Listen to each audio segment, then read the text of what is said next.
यहाँ तक हमको समझ आ गया, हमारी लैंड फर्टाइल हो गई, हमको एक हल मिल गया। अब अगर हम हाथ पे हाथ रख के बैठे रहें और बोलते रहें आसान है आसान है आसान है, तो कुछ होगा क्या? कुछ नहीं होने वाला। मतलब कुछ करना होगा। अब कुछ करने की बारी आ गई, डिसाइड करना होगा कि क्या करना है, बिना उसके कुछ नहीं होने वाला। अब यहाँ आकर के बहुत सारे लोग अटक जाते हैं। एक तो बोलते हैं बहुत ऑप्शंस हैं, मैं क्या करूँ। जो बोलते हैं मैं कन्फ्यूजन है कि मैं क्या करूँ क्या ना करूँ, मुझे समझ नहीं आ रहा, बहुत सारे हैं। और कुछ लोग बोलते हैं मुझे पता ही नहीं मुझे क्या करना है, कि मतलब मेरे पास कोई ऑप्शन ही नहीं है, जीरो ऑप्शन है, राइट। ये दो तरह के लोग होते हैं। अब ये डिसाइड करना कि क्या करना है क्या नहीं, ये कहना बहुत आसान है लेकिन करना बहुत, कुछ लोगों ने बोला मुश्किल है। आसान है, राइट। देखो सिर्फ दो ऑप्शंस हैं, सिर्फ दो ऑप्शंस, बहुत सिंपल। पहला कि आप अपने बाहर की आवाज़ सुनो। बाहर की आवाज़ क्या कहती है कि भाई लोग क्या कहते हैं, लोग क्या करते हैं, उसने क्या किया जिसकी वजह से वो सक्सेसफुल हुआ, वो क्या कर रहा है। या किसी और से जाकर के राय मांग रहे हो कि भैया मुझे बताओ मुझे क्या करना चाहिए, मुझे कोई अच्छी सी लाइन बता दो।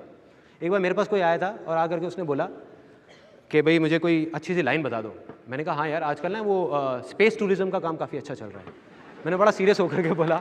कहता वो क्या होता है। मैंने कहा कुछ नहीं करना यार, तेरे को एक रॉकेट खरीदना है और लोगों को स्पेस में लेकर के जाना है, चांद पे घुमा करके लाना है। कहता यार क्यों मजाक कर रहा है। मैंने कहा भाई शुरू किसने किया था।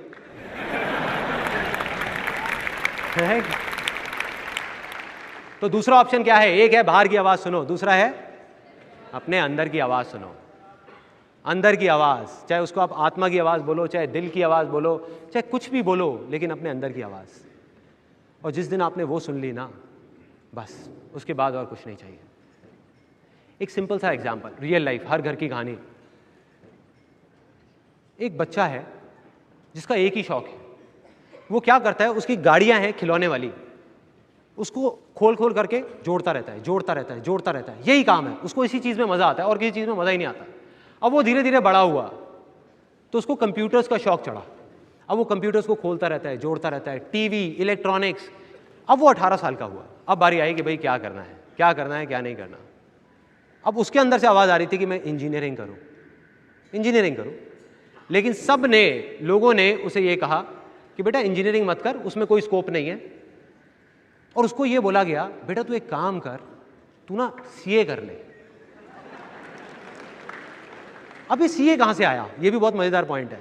ये सीए कहाँ से आया, किसी ने एनालाइज नहीं किया कि उसके अंदर क्या है, बच्चे के उसमें टैलेंट है नहीं है, क्या है, नहीं। इसलिए सीए कर ले क्योंकि हमारे खानदान में 15 साल पहले उन्होंने सीए करी थी, आज वो बहुत अच्छा पैसा कमा रहे हैं। तो अब क्या होगा, ये उसकी बाहर की आवाज़ है। अब प्रॉब्लम ये नहीं है सबने कहा, प्रॉब्लम ये है कि वो खुद भी डर गया। उसने कहा कि नहीं सब कह रहे हैं तो वही कर लेता हूँ ना, क्यों रिस्क लूँ, क्यों पंगा लूँ भाई, कल को अगर उल्टा पड़ गया तो कौन लेगा अपने सर पे, राइट। उसने कहा सीए ही कर लेता हूँ। अब वो सीए कर रहा है तो सीए उसके लिए करना अपने आप में एक बहुत बड़ा टास्क है क्योंकि उसमें उसका कोई इंटरेस्ट नहीं है। और दूसरी तरफ अगर वो इंजीनियरिंग करता तो आज नहीं तो कल, वो आज कंप्यूटर खोल के जोड़ रहा था ना, कल एरोप्लेन खोल के भी जोड़ देता।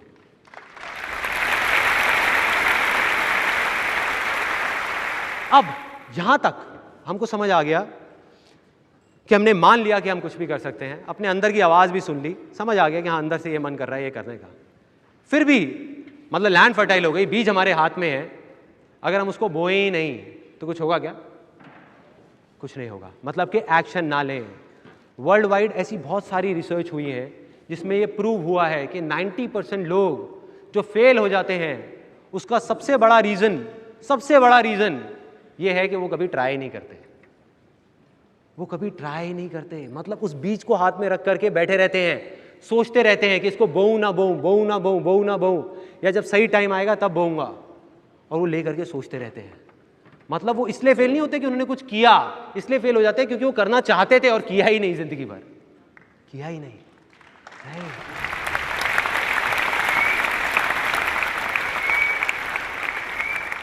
अब ये प्रॉब्लम है, यहां तक समझ आता है कि हम एक्शन नहीं लेते। लेकिन एक्शन क्यों नहीं लेते, मैं आप लोगों से पूछता हूं, मैं एक्शन क्यों नहीं लेते। हमको पता होता है कि हाँ ये चीज हमको करनी है, फिर भी हम नहीं करते, क्यों। एक वर्ड है, एक वर्ड, फियर, रिस्क। और वो बिल्कुल जेन्युइन है, मैं ये नहीं कह रहा वो गलत है, वो सही है। देखो भाई, हम अकेले नहीं हैं। आज आपके अंदर से एक आवाज़ आई कि मुझे ये करना चाहिए, आपके पीछे फैमिली भी है, घर वाले भी हैं, बच्चे भी हैं, सब कुछ है, आप कैसे कर दोगे? रिस्क है उसके अंदर। बकवास, बिल्कुल बकवास, मैं नहीं मानता। क्यों नहीं है? क्योंकि रिस्क नाम की कोई चीज़ है ही नहीं इस दुनिया में। भगवान ने या जिसने भी इस दुनिया बनाई, रिस्क नाम की कोई चीज़ नहीं बनाई। ये इंसान खुद अपने लिए रिस्क पैदा करता जा रहा है। हम खुद ही अपने लिए रिस्की सिचुएशंस क्रिएट कर रहे हैं, खुद ही उससे डर रहे हैं। एक छोटा सा बच्चा है जो अभी अभी पैदा हुआ है, उसको बोला जाए पैदा होते ही, सब लोग आए उसको एनकरेज करने के लिए, बेटा भाग भाग बेटा भाग, क्या होगा उस बच्चे का? टूट फूट जाएगा, गिर जाएगा, राइट? रिस्क ही रिस्क है। मगर उस बच्चे को टाइम दिया जाए, उस बच्चे को बोला जाए चल बेटा पहले क्रॉल कर धीरे धीरे जमीन पे, फिर उंगली पकड़ के चल, फिर भाग, तो कोई रिस्क है? नहीं है। यस और नो? नो। आपको एक बहुत मजेदार सी एक एक्सपीरियंस बताता हूँ जो मेरे साथ 5 साल पहले हुआ था। मेरे एक दोस्त आया जिसने MBA फाइनेंस किया हुआ था। मैंने कहा क्या बात है भाई, क्या चल रहा है? अरे कुछ नहीं यार, जिंदगी झंड है फिर भी घमंड है। क्या हो गया? तो बंदा बिल्कुल परेशान, कहते यार मैं खुश नहीं हूँ। वो 9-10 घंटे मेरे ऑफिस में ऐसे निकलते हैं कि मैं पक जाता हूँ पूरे तरीके से। मेरा फाइनेंस फील्ड में कोई इंटरेस्ट नहीं है, मुझे बहुत बुरी हालत हो जाती है मेरी। जब तक मैं घर आता हूँ ना, मैं अपनी सारी फ्रस्ट्रेशन आकर के फिर अपनी वाइफ पे और सब पे निकालता हूँ। मेरे को गुस्सा आता है, मैं काफ़ी इरिटेट हो जाता हूँ। तो मैंने कहा ठीक है भाई, इसका मतलब तो फिर यही है कि तेरे को कुछ और करना होगा या कुछ और सोचना होगा। कहता हाँ यार, इसीलिए तो तेरे पास आया हूँ। मैंने कहा क्या सोचा है तूने? कहता यार सही बताऊँ, तू मान जाएगा ना? मैं कहा अरे तू बोलना भाई, मैं तैयार बैठा हूँ तेरे लिए, बोलना तू क्या करना है। कहता मैं सोच रहा हूँ मैं तेरी तरह ना फोटोग्राफी कर लूँ, तू सिखाएगा मेरे को फोटोग्राफी? मैं कहा वो तो ठीक है, मैं तेरे को सिखा दूंगा फोटोग्राफी, लेकिन तू फोटोग्राफी क्यों करना चाहता है फाइनेंस फील्ड को छोड़ करके? क्यों फोटोग्राफी, कोई वजह?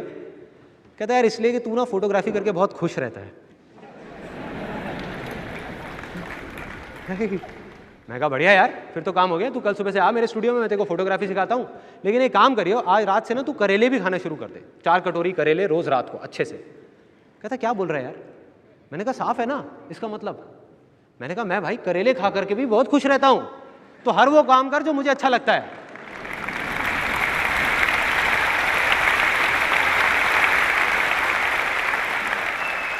मैंने कहा मेरे भाई तू फिर से वही गलती करने वाला था जो तूने बहुत साल पहले करी थी।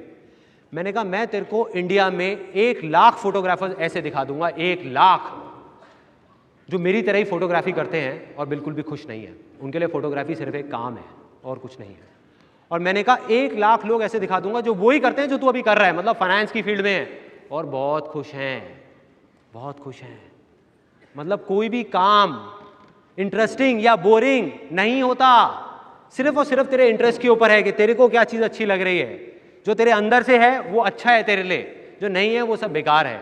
तो उसको समझ आया थोड़ा बहुत, और वो बोला, कहता यार लेकिन मेरे को तो समझ ही नहीं आता है अंदर की आवाज़ और ये वो, तू क्या बोलता रहता है, मेरे को नहीं समझ आता है, कैसे सुनूं अपने अंदर की आवाज़? मेरे अंदर कोई आवाज़ ही नहीं आती। बड़ा जेन्युइन सी प्रॉब्लम है यार, नहीं आती आवाज़, अब क्या करोगे? मैंने कहा देख मैं तेरे को सिंपल कर देता हूँ कि अंदर की आवाज़ कैसे सुननी है। कोई भी ऐसा काम जो तू बिना थके बिना रुके दिन में 24 घंटे में से 12 घंटे कर सकता है बिना पैसे की परवाह किए, चाहे पैसे कम मिल रहे हैं चाहे ज़्यादा मिल रहे हैं, और फिर भी खुश रह सकता है, वो तेरे अंदर की आवाज़ है।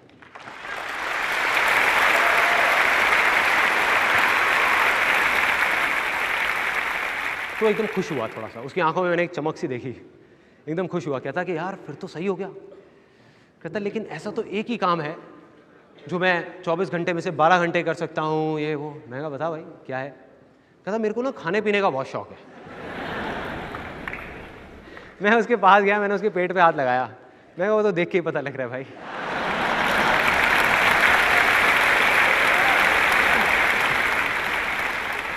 मैं तो नहीं भी बताता तो समझ आ रहा है। कहता यार तू ना भाई देख, एक तो ना सीरियस नहीं होता कभी। मैंने कहा चल हो गया सीरियस, अब बोल।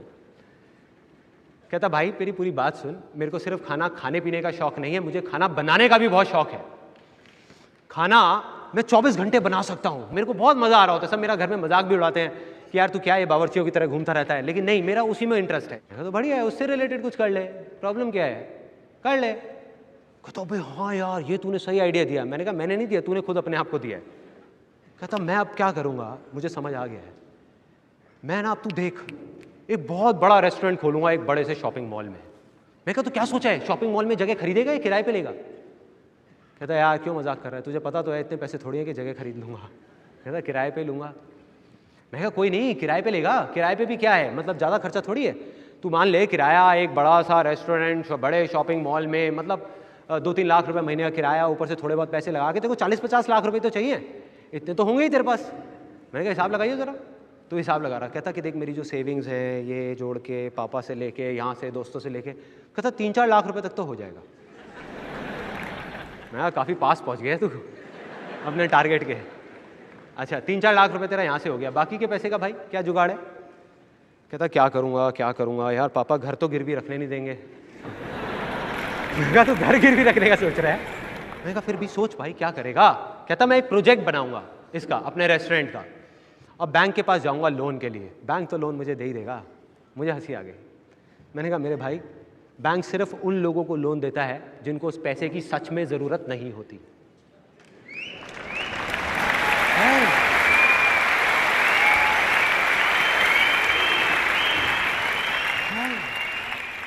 किस बेस पे लेगा भाई लोन, किस बेस पे लेगा?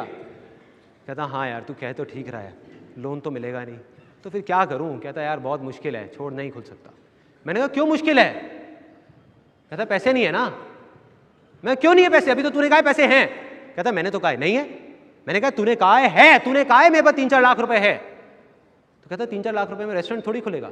मैंने कहा तुझे किसने कहा है रेस्टोरेंट खोलने के लिए? 3-4 लाख रुपए में से अगर तू चाहे तो 1 लाख रुपए साइड करके 2-3 लाख रुपए में एक बढ़िया सी स्टॉल या रेडी लगा सकता है, अपने खाने की स्टॉल लगा सकता है।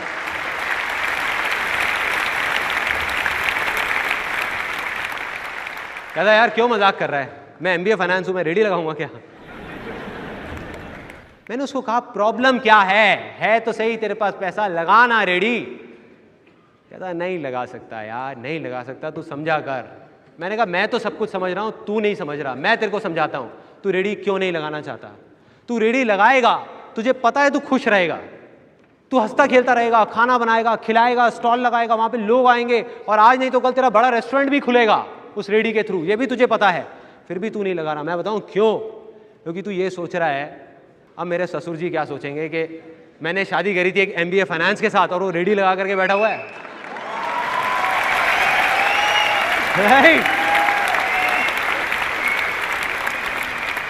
मैं कहा यही सोच रहा है ना तू, कि वो क्या सोचेंगे, तेरे घर वाले क्या सोचेंगे, तेरी वाइफ क्या सोचेगी, दुनिया क्या सोचेगी। बढ़िया है, सोचता रहे। कहता हाँ यार बात तो सही है। कहता लेकिन रेडी मैं नहीं लगा सकता, रेडी नहीं लगा सकता, ये बहुत बड़ी प्रॉब्लम है। सबसे बड़ा रोग क्या कहेंगे लोग? कमाल का डायलॉग। सबसे बड़ा रोग, सबसे बड़ा। मैं कहा तुझे याद है जब मैंने फोटोग्राफी शुरू की थी तो क्या हुआ था? उस टाइम पे जब मैंने फोटोग्राफी शुरू करी थी पूरी दुनिया ने मेरा मजाक उड़ाया था, पूरी दुनिया ने, सिर्फ घर वालों ने नहीं, रिश्तेदारों ने नहीं, सब ने, दोस्तों ने, जहां भी जाता था लोग कहते थे आ गया भैया देखो। कहता ले भाई 10 रुपए मेरी फोटो खींच दे, ले भाई ले भाई ले भाई।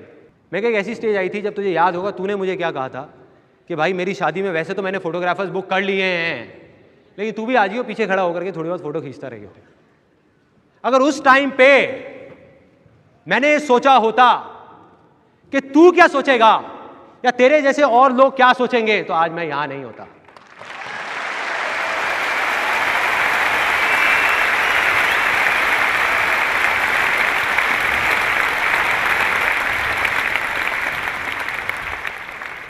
भाड़ में गए वो लोग, क्या सोचेंगे क्या नहीं सोचेंगे। मैंने कहा मैंने कभी परवाह नहीं करी, इसीलिए मैं आज यहां पहुंचा। और सिर्फ मैं नहीं, पूरी दुनिया में उठा करके देख ले क्या किया उन लोगों ने। उन्होंने अपने दिल की सुनी, यानी कि अपने अंदर की आवाज सुनी और छोटे छोटे स्टेप्स उठाए, छोटे छोटे स्टेप्स उठाए, बड़ी छलांग नहीं मारी। हम बड़ी छलांग मारने की कोशिश करते हैं कि मैं ये करूंगा वो करूंगा। अरे भाई प्रॉब्लम क्या है, जो करना है आज करना और छोटे से छोटे लेवल से कर, फिर देख तेरे को कौन रोकता है। कोई नहीं रोक पाएगा, कोई नहीं रोकता।